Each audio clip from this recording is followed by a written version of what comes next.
마가복음 16장 15절 16절입니다. 마가복음 16장 15절 16절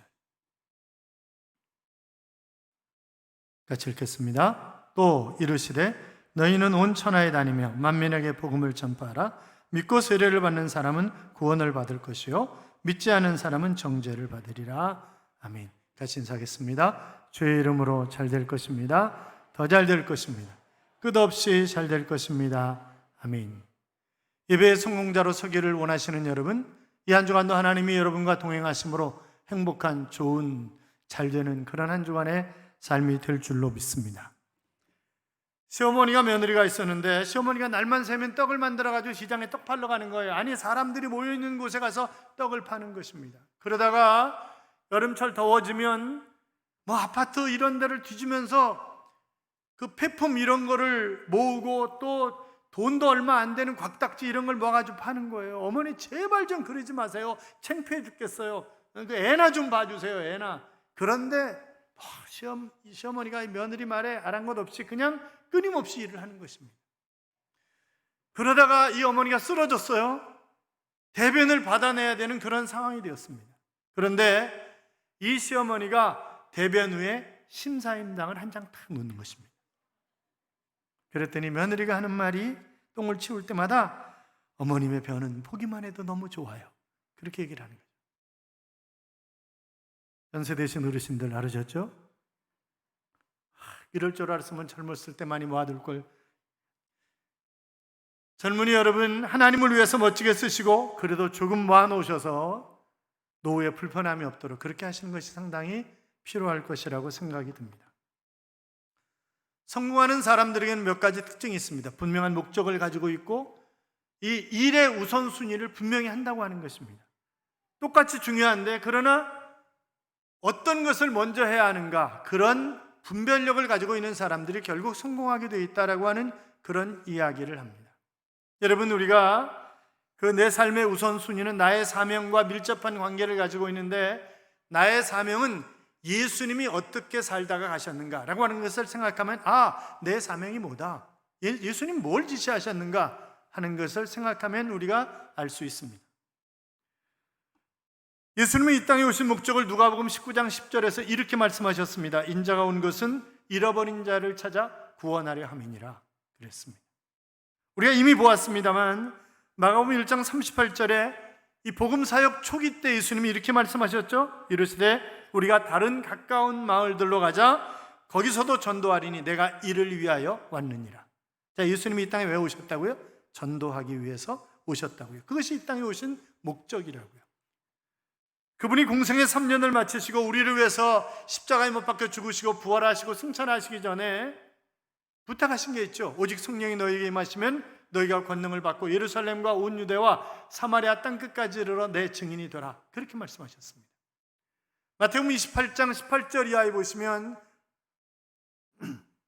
그러므로 너희는 가서 모든 족속으로 제자를 삼아 아버지와 아들과 성령의 이름으로 세례를 주고 내가 너희에게 분부한 모든 것을 가르쳐 지키게 하라. 볼지어다 내가 세상 끝날까지 너희와 항상 함께 있으리라. 그렇게 말씀하셨습니다. 오늘 동일하게 15절에서 너희는 온 천하에 다니며 만민에게 복음을 전파하라. 그렇게 말씀하셨어요. 그러니까 주님이 이 땅에 오셔서 하신 중요한 일이 바로 복음 전파였고 그 일을 우리에게 위임하시고 하나님 보좌 우편에서 지금 말할 수 없는 탄식으로 우리를 위해서 기도하고 계시는 것입니다.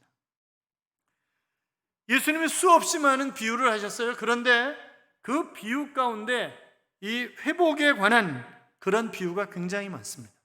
어떤 사람이 양 100마리가 있었습니다. 그런데 한 마리를 잊어버렸어요. 그 한 마리를 찾고 너무너무 기뻐서 온 동네 잔치를 벌입니다.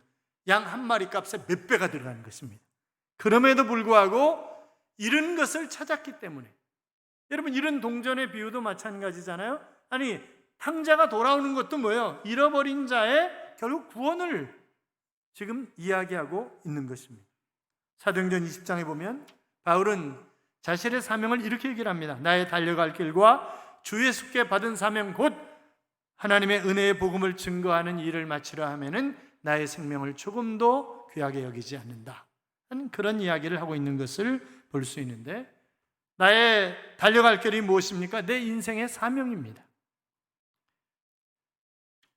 주 예수께 받은 사명은 하나님의 은혜의 복음을 증거하는 것인데, 이 일을 위해서 자기가 이 땅에 왔고 그것을 위해서 내 생명을 바친다 할지라도 전혀 아깝지 않다 하는 그런 이야기를 하고 있습니다. 우리의 사명도 디모데후서 4장 2절에 보시면 너는 말씀을 전파하라, 때를 얻든지 못 얻든지 복음을 증거하라 하셨습니다. 아마 하나님이 가장 기뻐하시는 그런 소원이 있다고 한다면 디모데전서 2장 4절에 보시면 하나님은 모든 사람이 구원을 받으며 진리를 아는 데까지 이르기를 원하노라, 그렇게 말씀하셨습니다. 주님이 원하시는 것은 영혼 구원입니다. 마태복음 6장 34절에서 주님은 이렇게 말씀하셨습니다. 너희는 먼저 하나님의 나라와 그 의를 구하라. 그리하면 이 모든 것을 너희에게 더하시리라. 그렇게 말씀하셨습니다. 할 일이 많이 있지만 먼저 해야 할 일이 뭐라고요? 하나님의 나라와 의를 구하는 것이 먼저 해야 할 일이라. 하나님의 뜻을 분별하고 또 복음을 증거하고 주님이 정말 기뻐하시는 그런 일들을 감당하는 것입니다.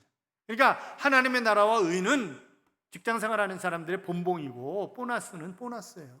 더한다는 거는. 그런데 우리는 더하는 것만 관심이 있어요. 먹는 것, 마시는 것, 입는 것, 이런 거예요. 이런 보너스는 본봉이 올라야 더 오르는 거예요. 그렇잖아요? 그러니까 우리가 정말 이 땅에 사는 목적이 뭐냐? 이사야 43장 10절이 말씀하고 있는 것처럼 우리를 이 땅에 보내신 이유가 바로 증인의 삶을 살아가도록 하기 위해서, 증거하는 삶을 살아가도록 하기 위해서 이 땅에 보내셨다고 하는 것입니다. 누가복음 9장 58절에 보시면 예수님께서 한 사람에게 너는 나를 따르라 그렇게 말씀하십니다. 그랬더니 아버지를 장사한 후에 주님을 따르겠습니다. 주님 뭐라고 그랬어요? 죽은 자라 하면 죽은 자를 장사하게 하고 너는 나를 따르라. 그건 뭐예요? 우선순위를 분명히 하라고 하는 그런 말이에요. 지금 아버지가 돌아가셨는데 장례 치르지 말고 빨리 나를 따르라 그런 얘기 안 하잖아요. 지금 이 양반이 하는 얘기는 뭐냐면 지금 아버지가 연세가 많이 드셨는데 곧 이제 돌아가실 것 같은데 그러면 돌아가신 뒤에 장사를 다 치르고 나서 주님을 따르겠습니다. 그렇게 얘기를 했을 때 우선순위 분명히 해. 그렇게 말씀하시는 거죠.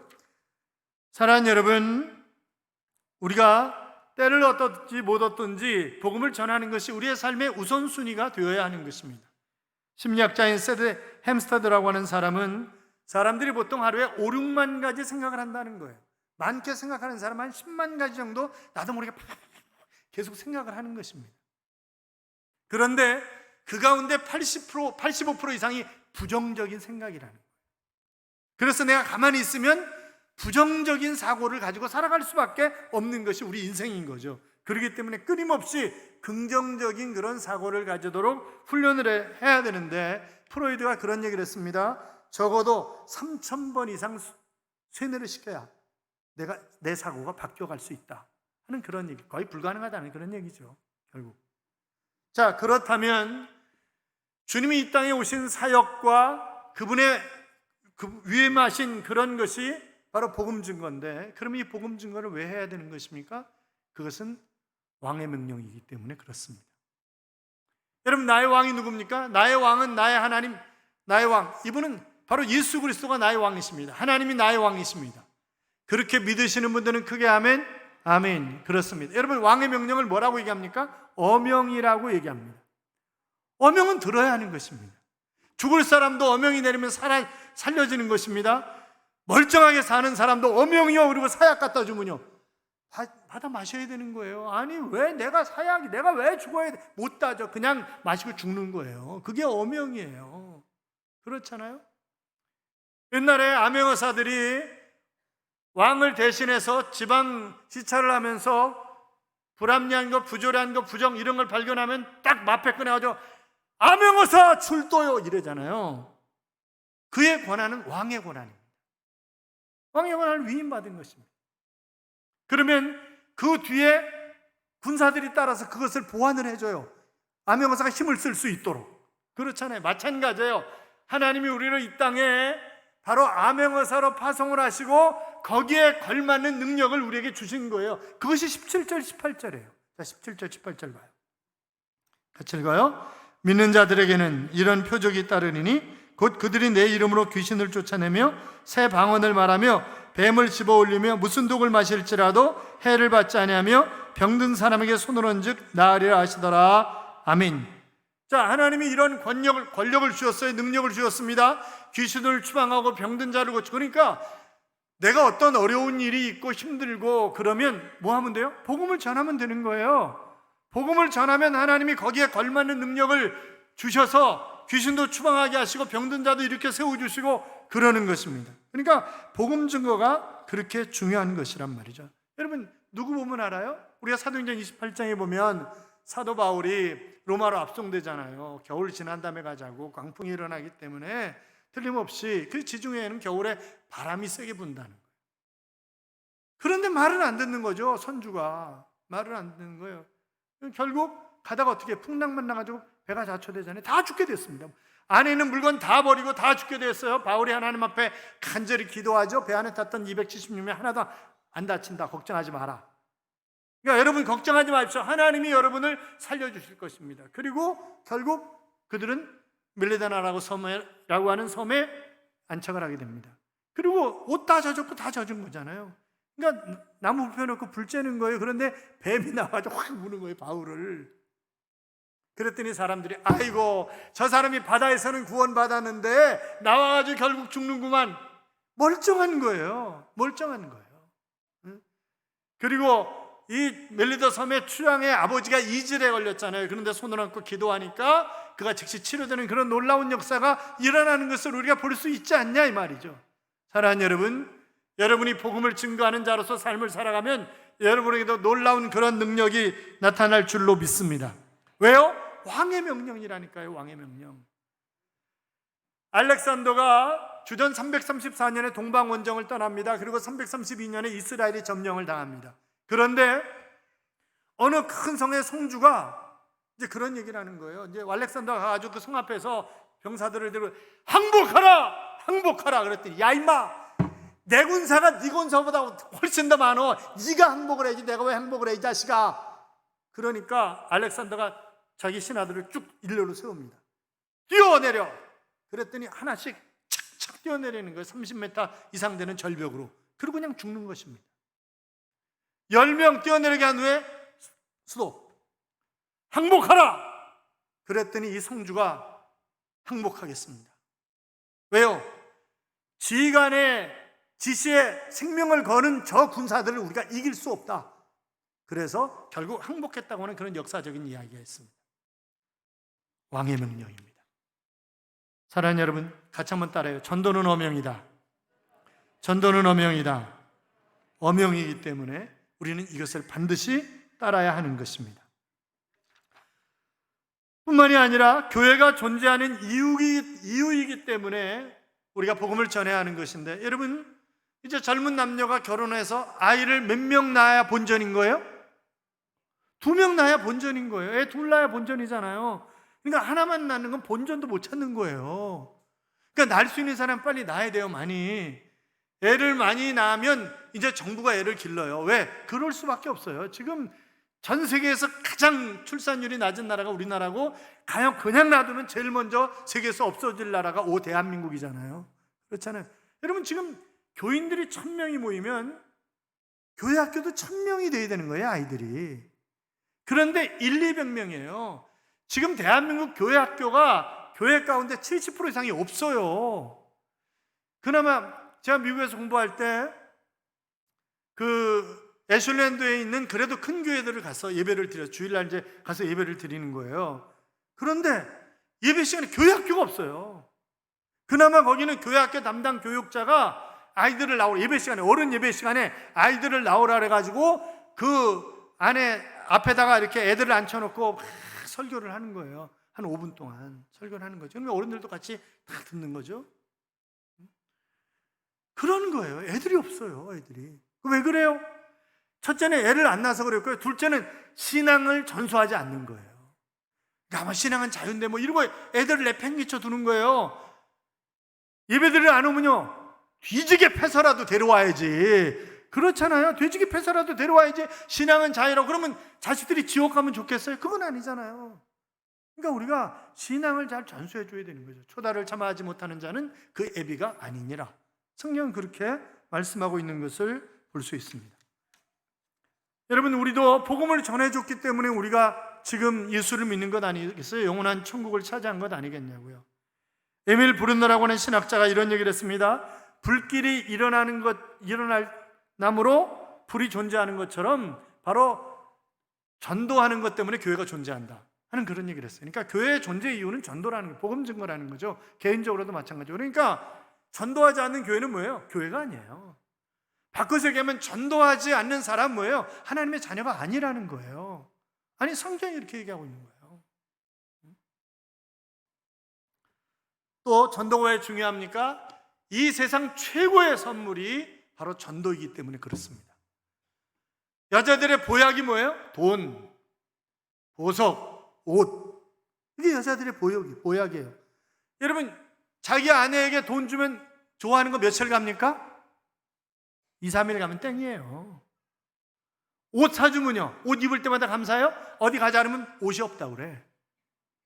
그렇잖아요. 쌓여있는 게 집안에 여자들 옷인데 옷이 없다고 그래. 며칠 안 가요. 그러나 복음은 뭐예요? 지옥에 있는 사람을 천국으로. 그래서 요한복음 5장 24절에 보시면 내가 진실로 진실로 너희에게 이르노니 내 말을 듣고 나 보내신 이를 믿는 자는 영생으로 듣고 심판에 이르지 아니하나니 사망에서 생명으로 옮겼느니라. 영생을 얻는다, 사망에서 생명으로 심판받지 않는다. 그러니까 영원한 천국을 차지하는, 그거보다 더 큰 그런 선물이 어디 있겠어요? 그렇잖아요. 왜 우리가 복음을 전해야 합니까? 인간의 이 본래를 회복시켜주기 때문에 우리가 복음을 전해야 하는 것입니다. 골로새 1장 28절에 보시면 우리가 그를 전파하여 각 사람을 권하고 모든 지혜로 각 사람을 가르침은 각 사람을 그리스도 안에서 온전한 자로 세우게 하려 하심이라. 온전한 자로 세우는 게 복음이에요. 또 빚을 갚는 일이잖아요. 여러분, 우리가 복음의 빚을 졌잖아요. 그 빚을 갚아야 되는 거예요.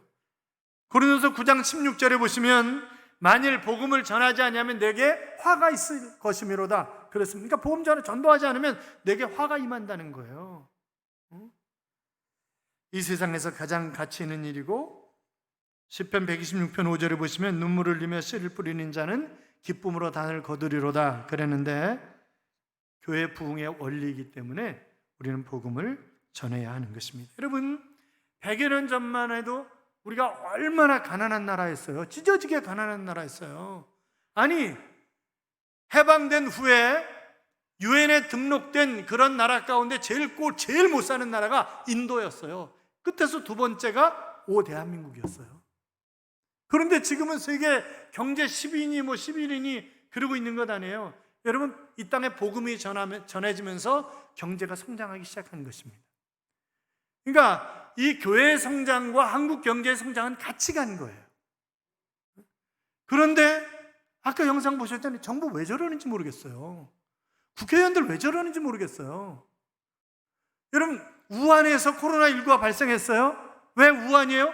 교회를 불태웠어요, 그들이. 지금 홍수 때문에 중국이 난리예요. 어디를 중심으로? 우한을 중심으로.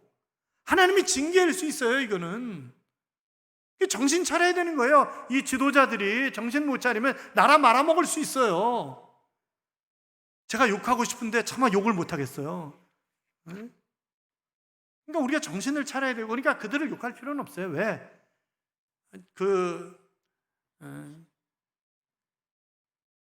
욕한다고 되는 건 아니잖아요. 또 4단지에 사시는 분이 우리 교회에서 우리 교회를 다 지켜보고 있다가 뒷마당 뒤에 길로 올라오잖아요. 바로 구리시청에 신고를 해. 하여튼 뭐만 있으면 하여튼 신고를 해요. 그분은 우리 교회에 관심이 있는 사람이에요. 그 사람 전도하면 다른 사람 전도 잘할 사람이에요. 그렇잖아요. 그 사람 욕할 필요 없어요. 관심을 가지고 있는 거니까, 교회에. 그러니까 욕하지 말자고. 그러니까 교회 저렇게 핍박하고 이러는데 그래도 관심 가지고 있는데 그들이 예수 믿게 하면 그들이 정말 훌륭한 복음 전파자가 될 수 있는 것 아니겠어요? 그러니까 그들을 위해서 많이 기도하고 복음을 전하고 그러자고요. 인도 선교를 위해서 평생을 바친 윌리엄 캐리라고 하는 선교사님이 있습니다. 그분이 인도로 가시면서 이런 얘기를 했어요. 나는 영국을 살리기 위해서, 내 조국 영국을 살리기 위해서 인도로 간다. 그런 얘기를 했어요. 여러분, 그 말에 이 영국 선교가 붐이 일어난 것입니다. 그리고 영국은 해가 지지 않은 나라가 된 거예요. 그러니까 선교하는, 전도하는 교회가 부흥을 하는 것이고, 선교사를 많이 파송하는 나라가 잘 되고 그러는 거예요. 그렇기 때문에 우리가 열심히 복음을 전해야 하는 것입니다. 그러니까 복음을 전하면, 우리가 주님의 일을 하면 주님이 우리 일 대신해 준다고요. 내가 내 일 하는 것보다 주님이 대신해 주는 게 훨씬 더 이익이지. 그렇잖아요? 사랑하는 여러분, 부활하신 주님께서 우리에게 당부하시는 말씀이 있습니다. 너희는 온 천하에 다니며 만민에게 복음을 전파하라 그랬습니다. 왜요? 우리가 하나님의 자녀가 되었기 때문에 그렇습니다. 같이 한번 따라요. 나는 하나님이 이 땅에 보내신 선교사다. 그러니까 가정에서도 마찬가지고, 학교에서도 마찬가지고, 직장에서도 마찬가지고 뭐예요? 나는 하나님이 보내신, 이 땅에 하나님 보내신 선교사라고요. 그러니까 내가 선교사 일을 잘 감당하면 하나님이 내 일 해주신다니까요. 그런데 조사를 해보니까 이웃이 전도해서 교회에 왔다고 하는 사람이 40.1%. 그리고 그러니까 좋은 이웃을 만나는 게 복인 거죠. 그러니까 여러분 이웃에 있는 사람들은 복인 거지. 왜? 복 있는 사람 옆에서 사니까 복 있는 거잖아요. 응? 또 친구의 권유로 교회 나왔다. 18.6%. 제일 전도하기 힘든 사람이 누구예요? 가족. 왜냐하면 네 꼬라지 보니까 나 예수 믿고 싶지 않아. 그렇게 얘기해요. 그래서 5%밖에 안 돼요. 또 그러면 어떻게 전도하는 것이 가장 효과적이냐 그랬더니 47%가 순수하게 예수님, 하나님 이 복음을 전하는 것이 제일 좋다. 또 자기가 다니는 교회를 긍정적으로 소개하고 담임 목사를 좋게 소개하는 것이, 그래서 내가 교회 나오게 됐다라고 한 사람이 42.6%. 일본의 최고 기업인 가네보 제약회사의 경영자인 미타니 야스토라고 하는 사람이 있습니다. 이 사람은 자기가 부활신앙으로 인생 역전을 살게 되었다라고 그렇게 고백하는 사람이에요. 회사에서 다 예수 믿고 나서 복음 전하는 거예요. 그러니까 저 자식은 회사에 전도하러 왔나 일하러 왔나 막, 그러나 또 자기 일도 열심히 하니까 뭐라 그럴 수가 없는 거죠. 그러다가 결국 회사가 전도 금지 명령을 내렸습니다. 회사에서 나가든지 아니면 전도하지 말든지, 하여튼 뭐 직장생활을 계속 하려면 전도하지 말라고. 그랬더니 알겠습니다. 그렇게 대답을 했는데 귓전을 때리대요. 네가 나를 배신하는구나. 네가 나를 배신하는구나. 네가 베드로처럼 나를 배신하는구나. 그래가지고 회개하고 더 열심히 복음을 전하고, 내 직장에 쫓겨나면 쫓겨난다. 나가려면 나가라. 나 자르려면 자르세요. 그리고 정말 열심히. 그래가지고 결국 회사가, 자기가 맡은 부서가 너무너무 잘 되는, 나중에 그 회사 회장이 된 거예요.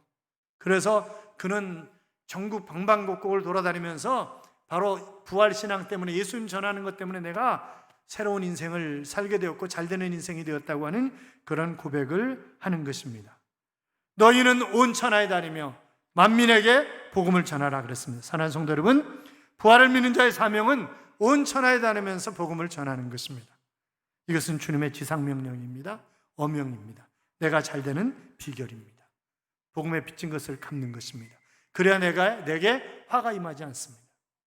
아무쪼록 열심히 복음 전하는 삶을 살아서 하늘의 별처럼 빛나는 하나님의 자녀, 능력 있는 그런 삶을 살아가는 하나님의 자녀가 되시기를 주님의 이름으로 축원합니다. 축원합니다. 이런 찬양이 있죠. 한 마음으로 주 섬기리, 뜻 모아 주의 일하세. 왕 대신 구주 예수 소리 모아 찬양하세. 함께 주를 섬기니 주님 채워주시네. 주의 인도하심 따라가리, 그의 영광 빛나네. 빛나네. 주의 나라 그의 의를 구하여라. 주의 이름 높여 찬양해. 주의 나라와 그의 의를 구하여라. 내게 모든 것을 더하시리라. 먼저 주의 나라와 공의를 구하라. 이 모든 것을 더하시리라. 그런 찬양입니다. 사랑하는 여러분, 복음 증거자가 되어서 더하심의 축복이 넘쳐나는 그런 삶을 살아가는 능력 있는 하나님의 자녀들이 되시기를 주님의 이름으로 축복합니다. 축복합니다.